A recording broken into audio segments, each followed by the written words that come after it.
The Pacific War had shattered soldiers' spirits well before they stumbled toward the barbed wire entrances of U.S. prisoner war camps.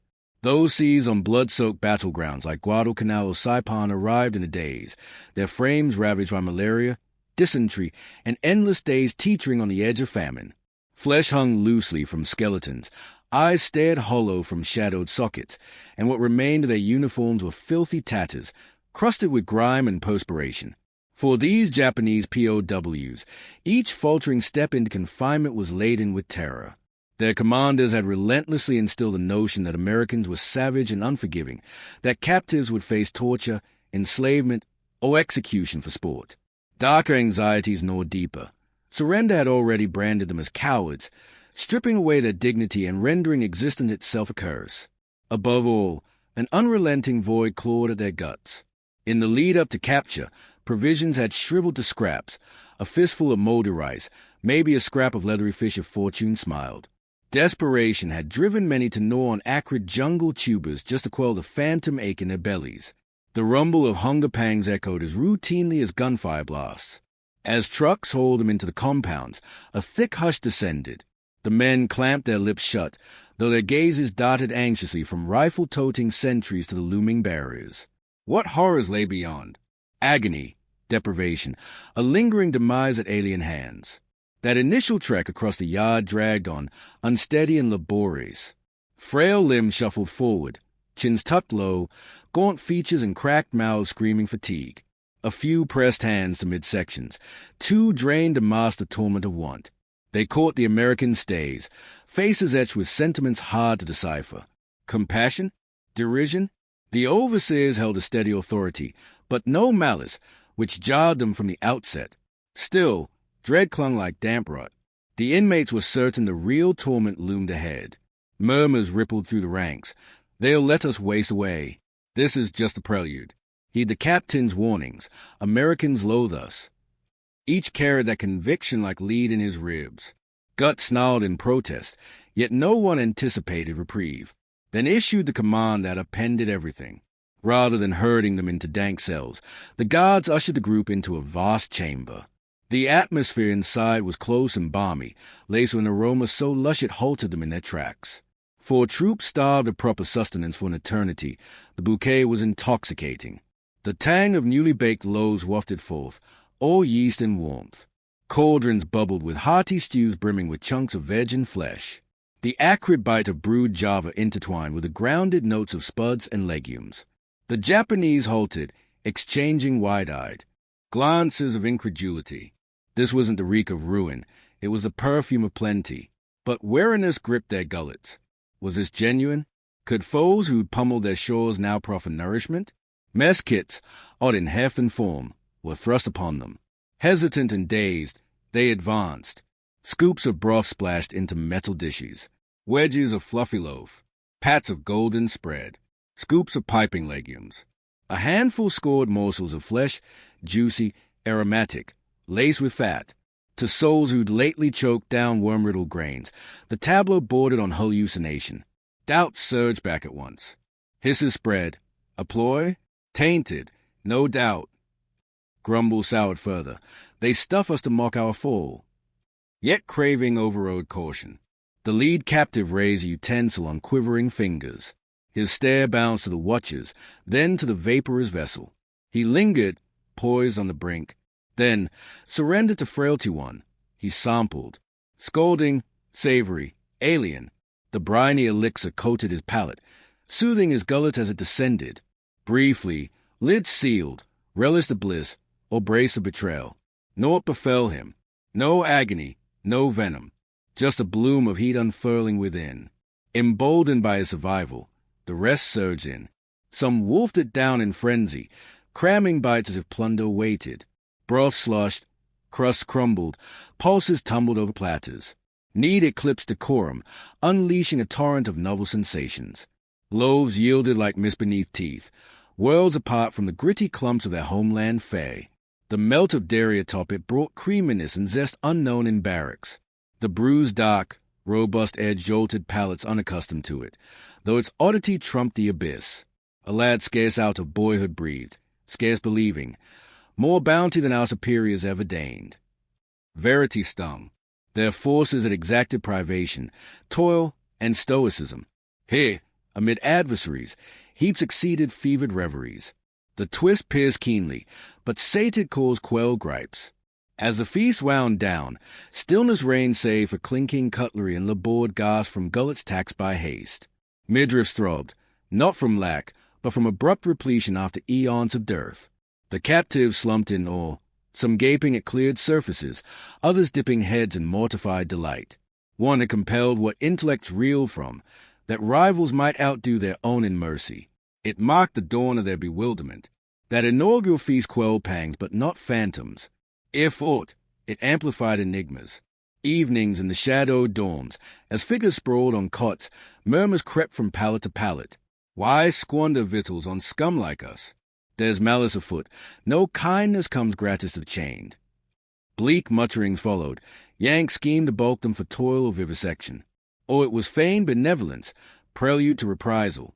Pre-capture fables from brass, tales of Yankee scorn and sadistic glee, adhered like bows. Relief from famine couldn't shake vigilance. Each morsel courted peril. In subdued tones, they weighed current graces against bygone scanties. Stateside, pre-conflict, troopers subsisted on modest bowls, grains, brine greens, rare flecks of seafood. No excess, yet known. Afield, decay set in, grain sour with grit and chaff. Vermin lace allotments vanished. Down hatches uncomplaining. Sustenance was sustenance, foul or fair. Foragers scoured thickets for taut tubers, stripped rind, snared bugs to stave off collapse. Recollection surged of siege-borne cramps, when tan hides or weeds passed for meals. Frontline dens cradled husks, frames sheathed in parchment over slats. Brass skimmed scant holes of tins or seafood. Ranks below honed the art of hollow endurance. Now the paradox glared, beneath stars and stripes, platters steamed with proteins, dairy draughts, wheaten slabs, tuber mounds, pulses, sporadic sweets. For droves, such diversity was lifelong novelty. The disparity seared. Grudges bubbled. Why outfeed foes our sovereign's legions? For these warriors, famine transcended flesh. It forged soul. Boot camp catechisms hail privation as fealties forge, agony's mute bearing as Bushidow's core. Now, confronting brimming boards they scarce could clear, ignominy bloomed. Yielding to refills felt like eroding essence, as if adversaries touted fullness as fortitude's forge.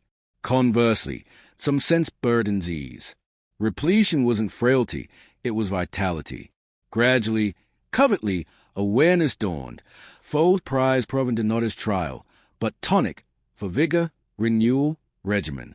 Inner tempest raged, disgrace versus deliverance, arrogance against acclaim. Physiologies shifted palpably. In mere fortnights, sallow visages plumped, craters even, gazes sparked. Pallor warmed to vigor, protrusions softened under flesh. Ailments receded, citrus quelled scorbutic sores. Hygienic repasts and pure fluids tamed fluxes. Peptic scars mended amid ample intake. Wardens marked it as keenly as inmates. Near corpses who tottered and now strode erect, pulsed with purpose, traded soft chuckles. None overlooked the jest. Thrall fattened them beyond frontline frailties. Twilight confession stirred. Are we sounder here than under our lords? Might foes grip outshine imperial fealty. Treasonous musing, blushworthy, yet irrefutable. Amid tiered sleeps, intimacies welled. Fair revived not just forms, but feels. A youth, savoring orchard's gift, evoke Hamlet rites, maternal glutinous treats, boyish haven from strife. Another cradled wheaten wonder-like relic. Peculiar, edible ether, never fathomed such yielding.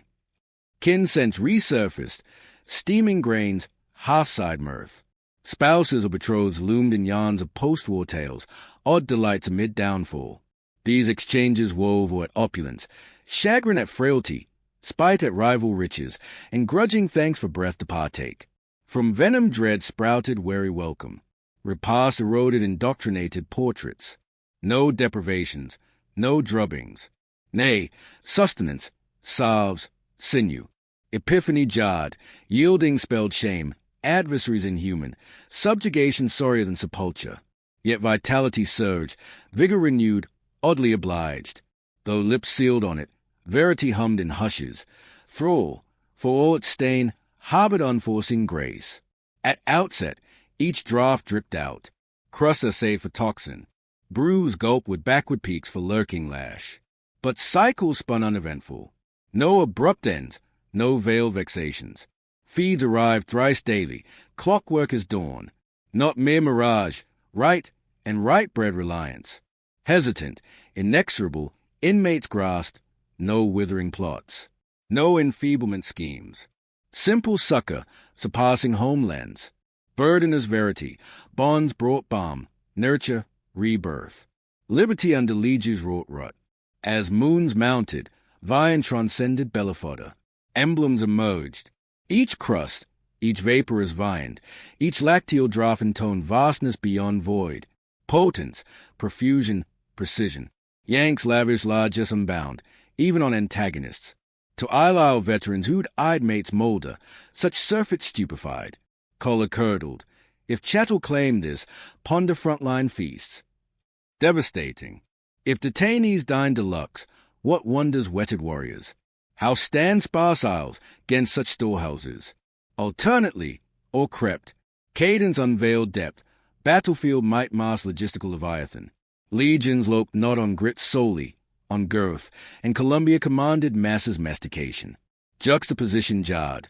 Nippon vaunted valor in vice, Yankee vigor in victualling frame and fiber. Fair forged order, fair fuel force. Decades on armistice etched, ex-captives muse captivity's mosaic. Surrender scourge, subjugation sting. Yet camp chronicles converge on one refrain. The fair. Invariably, the fair. Frontline famine survivors evoked inaugural wheats, airy alabaster, feather frail. Java's jolt, exotic ember. Crystalline sweetener, tongue treasure undreamt. Proteins, pecan profuse, loomed largest in lore. For throngs, those banquet burned brightest in bonds. Barbs, musters, barked edicts blurred. Ceaseless cargoes, satiety's sacrament, seared. Recollection's blade, shaming, exposing homeland soldierly scorn, illuminating, unveiling alternatives. Realms where rivals repose replete, where might sprang not from manacled men, but mended. Ultimately, provender outpaced preservation, epiphany incarnate. It bared industrial immensity, a realm warring worldwide yet waylaying loaves, roast to the restrained. It bared ethos, sustenance as regimen, not ruin, structure, not sybarite. To hunger-hallowed heroes, antagonist allotments etched ultimate erudition. They'd brace for burial. Instead, confronted enigma eclipsing arms, opulence. And that opulence etched eternal, post-war proof. Vians could recast resolve, men meet, and append axioms of might. As the initial shock of abundance began to settle into the rhythm of captivity, the Japanese prisoners found themselves navigating a labyrinth of conflicting emotions. The mess hall, once a place of wary feasting, became a daily ritual that both comforted and confounded. But beyond the clatter of trays and the steam rising from pots, the true transformation unfolded in the dim confines of the barracks. There, under the faint glow of bare bowls or the silver seep of moonlight through narrow windows, the men shed the armor of silence they'd worn like a second skin. Conversations, at first mere murmurs, grew into confessions that peeled back layers of indoctrination. One such night, not long after their arrival, a grizzled sergeant named Hiroshi broke the quiet. He was a veteran of the early island campaigns, his body a map of scars from shrapnel and fever. Propped on his elbow in the lower bunk, he stared at the rafters above. "I thought death would be kinder," he said, his voice a gravelly thread in the darkness. The others stirred, some feigning sleep, others leaning in like moss to a flame. Hiroshi continued, his words slow, as if tasting each one for bitterness. "Back on the line, we ate dirt and cold at duty. Officers said it built character, that empty bellies sharpened the blade of our will. But here, they fill us like kings. Why? What game is this?" A younger private, Taro, barely 20 and still boyish despite the hollows that had begun to fill in his cheeks, shifted uneasily. He'd been captured during the chaos of Saipan's fall, his rifle long discarded in the surf. "Maybe it's poison for the soul," he whispered back. "They weaken our resolve with softness." Remember the tales. American corrupt with luxury turned warriors into beggars. Murmurs of agreement rippled through the bunks, but they were half-hearted. Taro's own stomach, now accustomed to the weight of satisfaction, rebelled at the thought. He caught himself daydreaming during patrols in the camp yard, imagining the taste of that strange, milky drink they called milkshake on special days, cold, sweet, like liquid clouds. The barracks air grew thick with shared stories, each one a thread weaving doubt into the fabric of their loyalty. Another man, Kenji, a former fisherman from the coast of Kyushu, spoke of his pre-war life. In my village, we fished from dawn till dusk, and even then, the table was sparse. Rice and seaweed, maybe a fish if the nets were kind. But hey, they give us tuna from oceans we've never seen, mixed with that yellow paste they call mayonnaise. It's wrong. Too easy. His voice cracked with something between disgust and longing. The others nodded, but eyes betrayed them. The memory of that first bite, creamy and briny against the familiar salt of the sea, had lodged in their senses like a hook. Yet not all whispers were laced with resentment. In quieter corners, gratitude flickered like embers. A medic named Akira, who had patched wound with rags and prayers on the front, found solace in the camp's infirmary. Our surgeons back home operated on fumes, he confided to a bunkmate one evening. Men died not from bullets, but from infections born of weakness. Hey, the American doctors, they have medicines that heal what we could only pray for. And food, real food, to rebuild the blood. He'd seen comrades arrive as ghosts, only to walk out days later with color in their faces and spring in their steps. It unnerved him, this efficiency, this care without strings. Is this war, or some twisted mercy? He pondered aloud, his question hanging unanswered in the stale air. The yard of reckoning, labor and reflection. By day, the prisoners were put to work, not the back-breaking slavery of their nightmares, but tasks that mirrored the mundane order of civilian life. They tended vegetable gardens under the watchful eyes of guards, their hands sinking into soil that yielded potatoes and carrots far richer than the jungle weeds they'd scavenged. Plant what you eat. One guard grunted in broken English, gesturing with a nod rather than a rifle butt. The irony wasn't lost on them. These were the same hands that had clutched bayonets, now coaxing life from the earth in service to their captors. Hiroshi, the sergeant, found himself leading a detail to repair fences, his muscles, long atrophied from starvation, protesting at first, then responding with a vigor he hadn't felt since basic training. In the yard, under the relentless sun, conversations turned philosophical. Our emperor promised glory through sacrifice, Taro said one afternoon, wiping sweat from his brow as he hauled a sack of beans. But look at us, stronger now than when we marched for him. What does that say about glory? Kenji, hoeing rows nearby, paused and spat into the dirt. It says the Americans fight with full bellies and full supply ships. We fought with ghosts in our guts. No wonder their planes blot the sky while ours scrape the clouds. The group fell silent, the weight of defeat settling like dust. For the first time, they voiced the unvoicable. Japan's war machine, fueled by fervor and famine, had crumbled not just against firepower, but against the sheer, unrelenting logistics of plenty.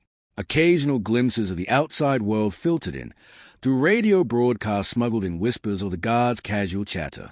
News of Allied advances, of islands falling like dominoes, hit harder than any meal's revelation. They are feeding their troops the same as us, Akira murmured one evening, having overheard a medic's aide. Bananas from the Philippines, spam from factories that never stop. How do you beat a nation that turns food into weapons?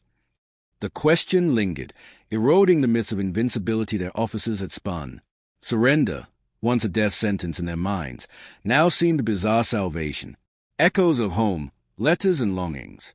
As weeks stretched into months, the camp's routine deepened its hold. Letters from home began to arrive, sporadic, censored missives from families in Japan reeling from fire bombings and shortages. Hiroshi received one from his wife, her words thin as a rice paper they were scrawled on. The fields yield little. We eat what the soldiers leave. Pray for your honor. He folded it away, his chest tight. Honor? What honor was there in starving for an empire that starved its own? That night, he shared the letter in hushed tones, and for once, no one invoked duty. Instead, Taro spoke of his mother, how he'd send her sketches of the camp's gardens if he could. "Tell her about the bread," he joked weakly. "Maybe it'll inspire her to bake in dreams." These exchanges humanized the enemy too. Gods, once faceless demons, reveal faces, young men from farms in Iowa or cities in New York, sharing cigarettes and stories of their own mother's cooking.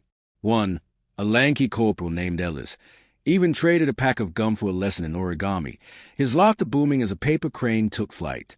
"You Japs ain't so bad," he said, the slang lost in translation but the intent clear. It planted seeds of doubt. Were they monsters or merely men in different uniforms? The dawn of doubt cracks in the code. By the war's twilight, as surrender loomed on the horizon, the prisoners' transformation was complete. Bodies restored, spirits fractured and reforged. Hiroshi, once ready to seppuku at capture, now led evening discussions on what home might mean post-war. "If we return," he said, "we carry this knowledge like a scar. Strength isn't in suffering alone, it's in sustaining life." Taro nodded, his eyes no longer sunken but sharp with questions. Kenji dreamed aloud of fishing American style, with bait and boats aplenty. Akira, the medic, planned to advocate for better rations in whatever Japan awaited. The food, that initial shockwave, had rippled outward, challenging not just hunger but the very ethos of empire. It whispered that humanity transcended flags, that abundance could be a bridge, not a battlefield. When liberation came, and ships carried them back to a shattered homeland, they stepped ashore not as broken men, but as bearers of an unspoken truth. The war had taken much, but given them this, a taste of what the world could be if only nations fed their people before their ambitions. Years later, in quiet gatherings of veterans, the stories resurface, not of battles won or lost, but of that first meal, that endless routine of care.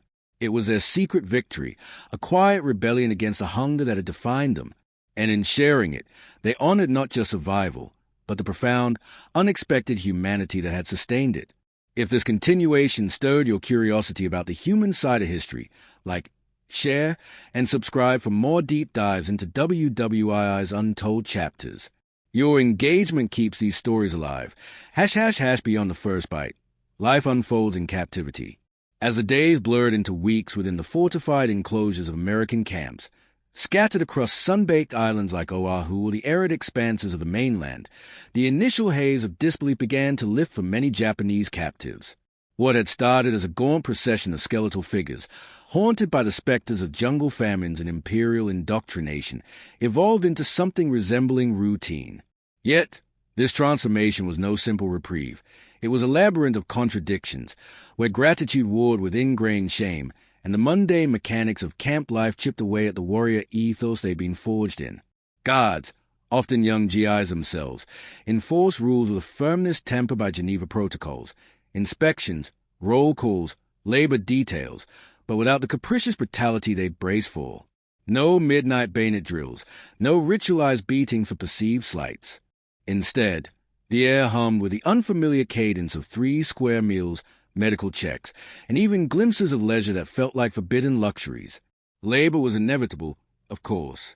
The Americans, ever pragmatic, put able-bodied prisoners to work on farms, fields, or construction crews, echoing the toil of their own forces but with safeguard against exhaustion.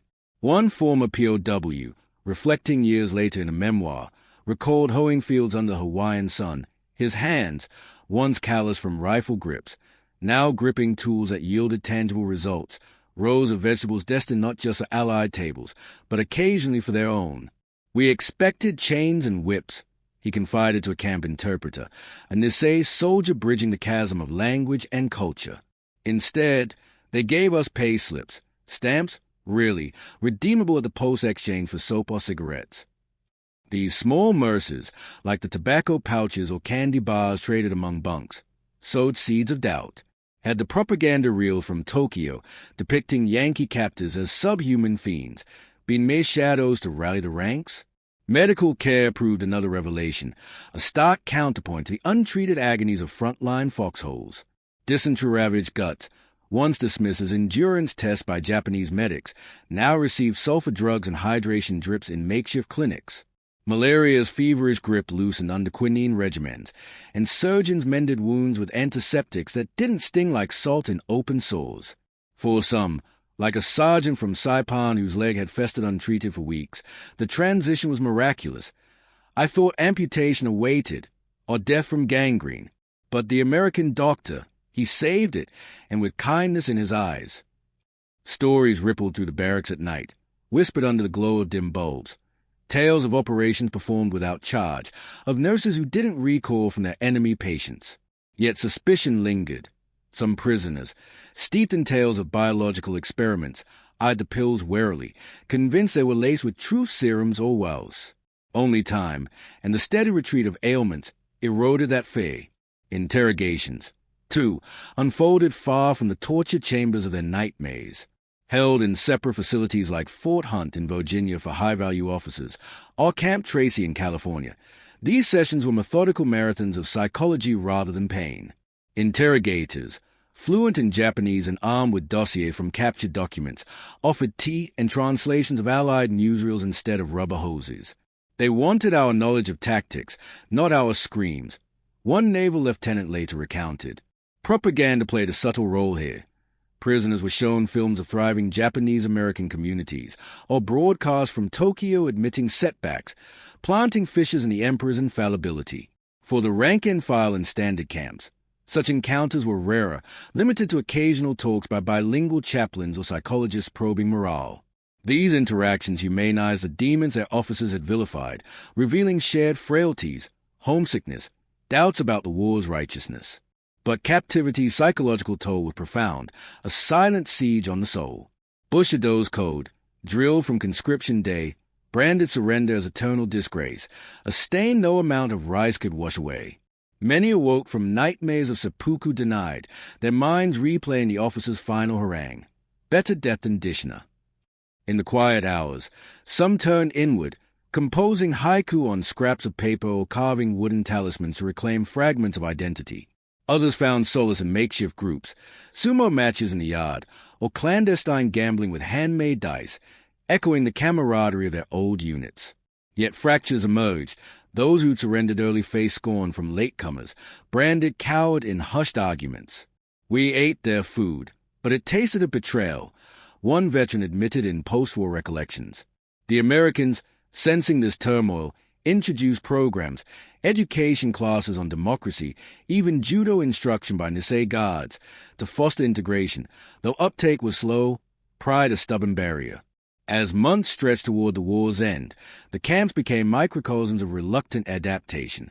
Gardens bloomed under prisoner hands, yielding tomatoes and corn that supplemented the steady diet of Spam, powdered eggs, and canned fruit, fare that, while alien, filled bellies without the rot of maggoty rations. Sports field hosted baseball games, where the crack of bats drowned out distant artillery echoes. Letters from home, sense but arriving via Red Cross channels, brought tears and resolve. Families urging survival, unaware of the abundance sustaining their sons. For a few, like those shipped stateside to sites in Texas or Arizona, the vastness of America itself was a shock. The endless prairies, the roaring trains, contrasting the cramped aisles they defended. Hey, in places like Camp Huntsville, Japanese POWs mingled uneasily with German counterparts, sharing smokes and stories, both groups marveling at the captors' efficiency. The atomic shadows of Hiroshima and Nagasaki cast long over the final days. Whispers of surrender filtered in via shortwave radio smuggled or tolerated by guards. When the Emperor's voice crackled through on August 15th, 1945, announcing defeat, the barracks fell into stunned silence. Some wept for lost comrades, others for a homeland in ruins. A few, quietly, for the strange mercy that had preserved them. Repatriation followed in waves. Ships like the USS General Stuart Heintzelman ferrying thousands back to Yokohama, where emaciated frames now bore the unintended vigor of American care. Disembarking, they faced scorn from civilians who viewed POWs as tainted, but many carried indelible lessons. That humanity could transcend enmity, that strength lay not just in sacrifice, but in sustenance and structure. Decades hence, in the quiet of post-war Japan, survivors penned accounts that peel back the layers of that era. Books like Horio, Memoirs of a Japanese POW, or oral histories archived by the U.S. National World War II Museum, reveal a tapestry of irony, the enemy who fed them better than their own, who healed where neglect had reigned. One ex-prisoner, reflecting on a lifetime later, summed it, "We entered as ghosts, expecting oblivion. We left as men, questioning everything."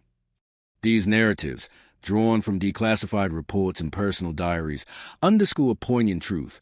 In the machinery of war, food was the gateway to a deeper reckoning, one that reshaped not just bodies, but beliefs. If this continuation of the story gripped you as much as the original, smash that like button, share with your history-loving friends, and subscribe for more deep dives into WWII's hidden human tales. Your engagement keeps these voices echoing through time.